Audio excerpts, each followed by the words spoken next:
Uh-oh. Stinky poop.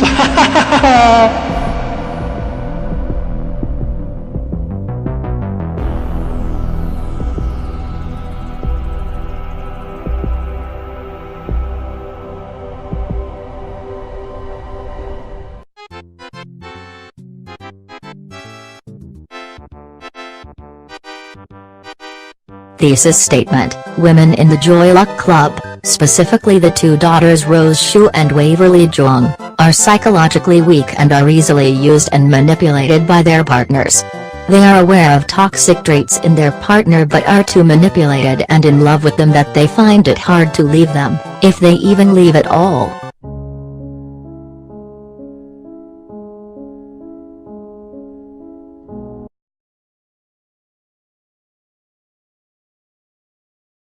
Hello, my fellow students. Welcome to my video. Today we are going to be looking at the psychology of two women in the Joy Luck Club. Today we will be looking at the women Rose Hsu and Waverly Zhang and their male partners Ted and Rich.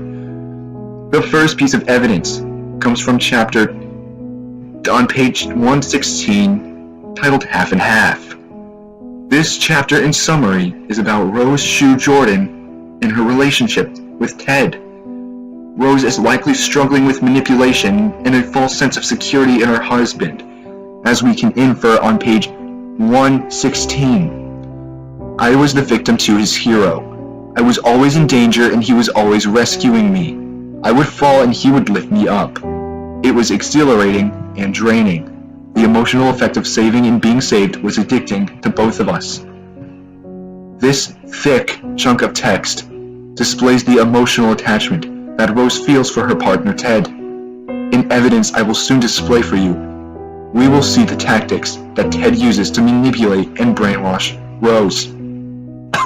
Goodness, that's a lot of freaking reading.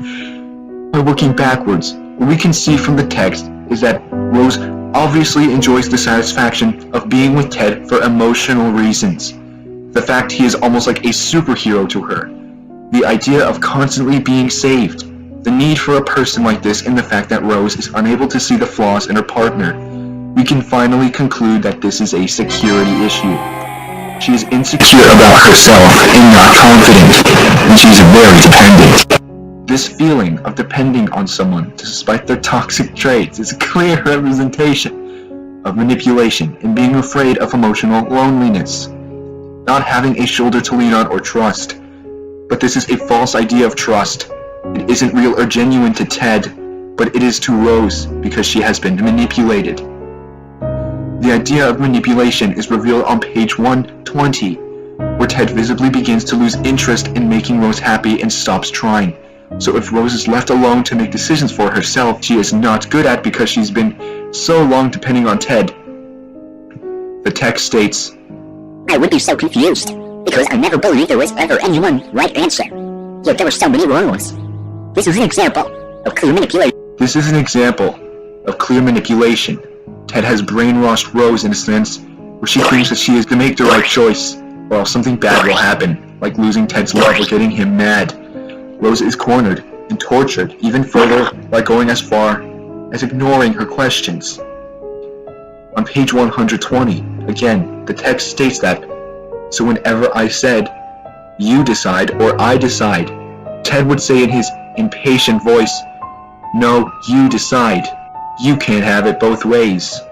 None of the responsibility, none of the blame. Ted is purposely trying to keep his superiority complex by forcing Rose to answer questions, or do things she is completely incapable of doing. The fact that Rose refers to Ted as having a specified, impatient voice signifies that he has done this before, or at least enough times for Rose to have a name for it. Rose is becoming scared and slightly weaker, but she is trying to remain strong. It is manipulation that can turn a happy and innocent person into depression and a life of sadness. The reason being the person doesn't know they are being manipulated and believe that the life they have is completely normal. But that life sucks. And since they have established a bond with their partner due to previous happy experiences, they believe that it is the right thing to do to stay with them and that they have completely to depend on them. Rose is trying to remain strong and breaking free from the chains of manipulation. She says to Ted after conflict. On page 120. Ted, if you want me to go, I'll go. And it was as if something snapped in him. How the hell did we ever get married? And for you Christians out there, how the heck did we ever get married? Ted is trying to appeal to emotion, a trait that Rose has that he doesn't. Manipulators do not have empathy and use this as an advantage to appeal to the part of the victim that got them to their position in the first place. The second woman we are looking at in this video is Waverly Jong. In the chapter 4 Directions, Waverly Jong faces internal conflicts about staying with Rich or leaving Rich. In the end, she stays with him because of physical attraction, which is the id, the desire for sexual attraction. However, his true personality is garbage. He is racist, offensive, and believes he is correct and funny in doing so. While talking to Waverly's mother, he states, "You could translate all the menus for us. Make sure we're not eating dogs or snakes by mistake." This is on page 184. Waverly is blinded by the id's desire, and she is not able to see the massive flaws in Rich. She is aware that they are there, but she is so obsessed with his attraction in his hair to her that she can't see past her animalistic instincts and being driven by emotion and desire for intimacy. The internal cause of this conflict is most likely something not caused from outside sources. It is something hardwired into her. Her mother does not like Rich, so she should be able to see when she should leave him.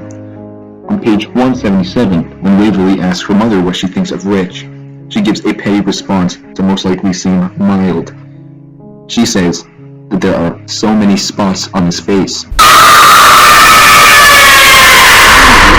Waverly states in the text that she couldn't save Rich in the kitchen, and I couldn't save him later at the dinner table. This is stated on page 177 as well. The desire to be with Rich isn't something inherited by society or someone's opinion of her or Rich. It is something in her mind, in her heart, that she cannot control. By stating that she could not save Rich in the kitchen, Waverly is referring to the idea that she cannot save the traits of Rich that everyone sees, which in this case is his disgusting, spotted leopard face. However, when Waverly states she cannot save Rich at the dinner table, she means that she is unable to defend Rich's actions because they are too toxic and immature. However, Waverly is brainwashed by Rich to stay with her because of his body, their emotional experiences. But in the end, this is exactly what Rich wants, and he uses his attractiveness, memories, overconfidence, and assertiveness to trick Waverly into staying with him. In conclusion, we can see that the two males we looked at in the story are taking advantage of the weaknesses of the psyche of the two women, Waverly and Rose. Waverly and Rose are both manipulated easily, and despite being able to acknowledge toxic traits of their partners, they are still unable to break free from this trap since they are too far into this sticky situation. Thank you for watching the video. That is all.